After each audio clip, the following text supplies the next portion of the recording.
right, let's now focus on Zoomcar, which is India's first self-drive mobility platform with the introduction of car sharing services in 2013. And today, of course, we know it's a market leader in the self-drive space with 10,000 cars in its fleet. Now, clearly, the focus has been on customer experience. Zoomcar allows users to rent cars by the hour, day, week, or month, as per what the requirement is. This company is based in Bangalore, as we know, with over 250 people. It has operations in 45 plus cities. At 2018, they started pretty recently. Zoomcar introduced India's first peer-to-peer based marketplace for cars with the launch of its subscription mobility model, and currently has about 90% market share in this space. Let's understand more about the company and the way forward. I have with me Greg Moran, who's the CEO and co-founder of Zoomcar, joining in. Greg, good to have you. Thank you very much for your time. Well, you have marked 10 years of operations in India, and you've been constantly innovating. The journey must have been very interesting so far. Just tell us what's going on and how are you gearing up for the future now as the market has matured and there are far more takers for the rental cars that you obviously offer than, let's say, 10 years ago. The transition to a full marketplace over the last 2 years, we've been much better positioned to capitalize on that demand through much more robust levels of supply.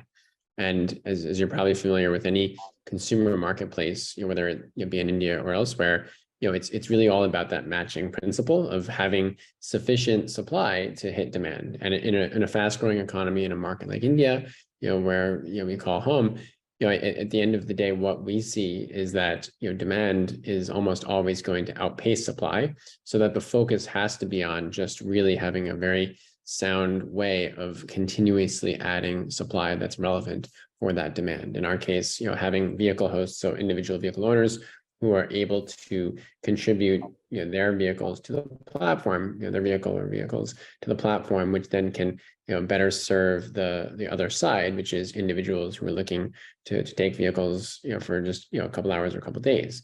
And so that's what we've seen. We've seen a much more aggressive ramp in our supply on the vehicle host side in terms of individual vehicle hosts to match that really resounding demand.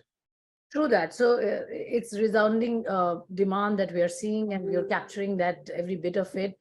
Clearly, there's a market, and so must be the other markets also for you. Tell us what are the other target markets and how are you planning to capture them? What is the kind of growth that you anticipate overall for the company?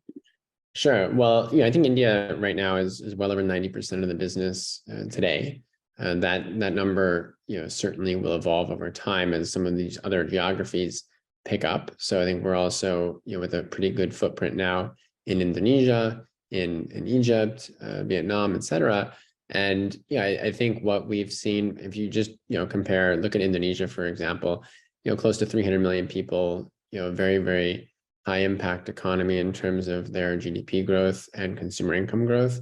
And the travel domestically within Indonesia is massive as well, just like India. So I think Indonesia has the prospects of being 20-25% of the overall business very easily over the next 12, 18, 24 months. Wonderful. So tell us, the plans of investments and how much investments have gone in so far in India, how Zoomcar is updating your, app, because that's constant innovation is needed where AI is obviously taking on. So what's the plan there, the kind of investments that you'll be putting in? Yeah, so I mean, we have a relatively lean team here, so we're overall under 200 folks, and about half of those, or a little bit north of half, are actually technical in nature. As it relates to kind of engineers, product folks, design folks, data science related, and so we have a very heavy bend towards technical product driven innovation, as you highlight, and I think that focus will remain. There's no doubt, and we'll continue to double down, triple down there on building out product tools to further highlight and accentuate that experience for the guest as well as the host. And we really have industry leading retention metrics, whether you look at host side or guest side, and we have very strong customer sentiment metrics as well around that, which feed off each other. And I think it goes back to the product investment. So the short answer is that we are going to continue investing there heavily, in terms of both dollars and time. And then at the same time, we're also going to be investing heavily again, in terms of dollars and time, and focus in terms of the awareness building for hosting. Okay, all right. Riding the wave, the demand wave that we are seeing. Thank you so much, Greg. Lovely to have you. Thank you Sure. for all the very best.